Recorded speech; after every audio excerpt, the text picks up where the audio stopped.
ብዙ ደም እየፈሰሰ ነው፣ ይበቃናል። ሰው ያለ ዕድሜው እየተቀጨ ነው። እናት ያለ ጧሪ እየቀረች ነው።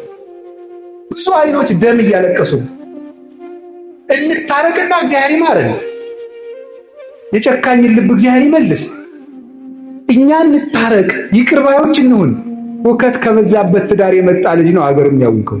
እኛም አንሰማም። ሚስትም ባሏን አትሰማም፣ ባልም ሚስትም አይሰማም። ውሎ ገብቶ ሰው አይደማመጥም። እንደ ዝንጀሮ ስልኩን ይዞ ቁጭ ነው፣ የሚሰማ የለም። በጣም አስቸጋሪ ነው በእውነት ማለት ነው። የሚሰማ ሰው ከጠፋ ዓለም የሚጠፋ ጆሮ ሲጠፋ ነው። ለሰራተኛይቱ አነስ ያለ ራት ትሰጣታለች ከሱ ፊት፣ አንቺ ጨምሪያት እንጂ ካለ ነው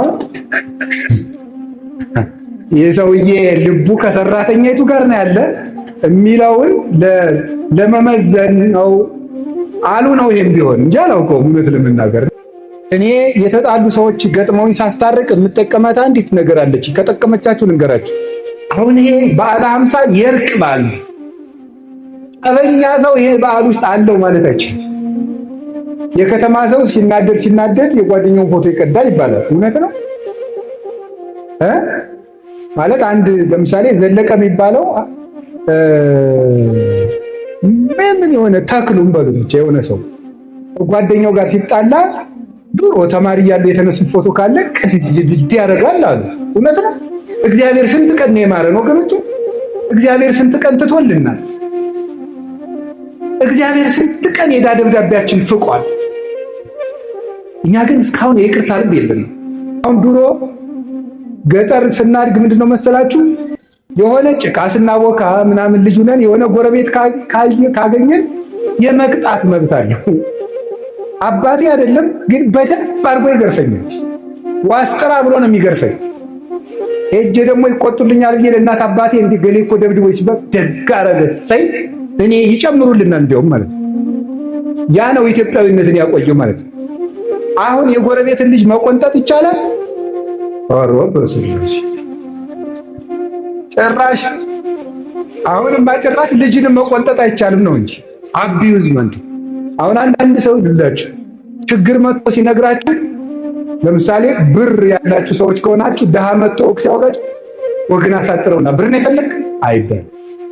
ችግሩን አስጨርሶ ማዳመጥ ይገባል። ብር ከሚወረውር ሰው የሰማ ሰው ይበልጣል። ጭንቀቱን የሰማ አይዞ እኔም እንዳንተ በዚህ ዘመን ችግረኛ ነበርኩኝ፣ አይዞ ያልፋል፣ እኔም ደግሞ እንዲታገዛለሁ ሲሆን ሲያለቅስ አብሮ ማልቀስ ይገባል። አው ከተማ እንኳን በጥበቃ የለም፣ እኛ ጠብቀናል በገጠር እና ግን ስሙ እንግዲህ እናስተምራችኋለን። እናንተ ኮምፒውተር ታስተምሩናላችሁ፣ እኛ ደግሞ በጥበቃ ጾም ፍቅር ይበልጣል። የምግብ አድማ እኮ አይደለም ጾምማ። እንግዲህ አሁን ሰው ውፍረት ለመቀነስ እየጾም አይደለም፣ እየጾመ ነው። አሁን ሳይበላ ያድራል።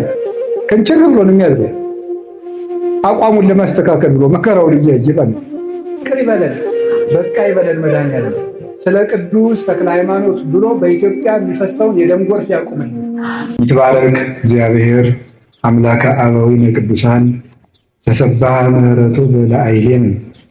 ምሕረቱን ቸርነቱን ይቅርታውን በሕይወታችን ላይ ያጸናልን የአባቶቻችን ፈጣሪያችን እግዚአብሔር በልቡናችን አስበን በአንደበታችን ተናግረን ስለማንፈጽመው ቸርነቱ የተመሰገነ ይሁን። የእግዚአብሔር ልጆች በሚል ርዕስ ነው ለአጭር ደቂቃ የምንማማረው። እስኪ በሉ ድገሙ፣ እንድገም። እሺ፣ የማቴዎስ ወንጌል ምዕራፍ 5 ቁጥር 9 ላይ የምናገኘው ቃል ነው። ብፁዓን ገባርያነ ሰላም እስመ እሙንቱ ውሉደ እግዚአብሔር ይሰመዩ የሚለው ነው። የእግዚአብሔር ልጆች እርቅን የሚያደርጉ ሰዎች ንዑዳን ክቡራን ናቸው፣ እነርሱ የእግዚአብሔር ልጆች ናቸው ይባላሉና ብሎ ጌታ ራሱ በምድር ተገልጦ ሲያስተምር የተናገረው ነው። አሁን እኔ ዛሬ የምነግራችሁ እዚህ የተሰበሰብነው የእግዚአብሔር ልጆች ስለሆንን ነው። የምናስቀድሰው የእግዚአብሔር ልጅ ለመሆን ነው። ንስሐ የምንገባው የእግዚአብሔር ልጅ ከመሆን እንዳንነጠል ነው። የምንጾመው የእግዚአብሔር ልጆች ለመሆን ነው። የምንመጸውተው የእግዚአብሔር ልጆች ለመሆን ነው። በአጠቃላይ የክርስትና የመጽሐፍ ቅዱስ መጨረሻው ምንድን ነው ሲባል ማዕከሉ ሰዎችን የእግዚአብሔር ልጅ ማድረግ ነው።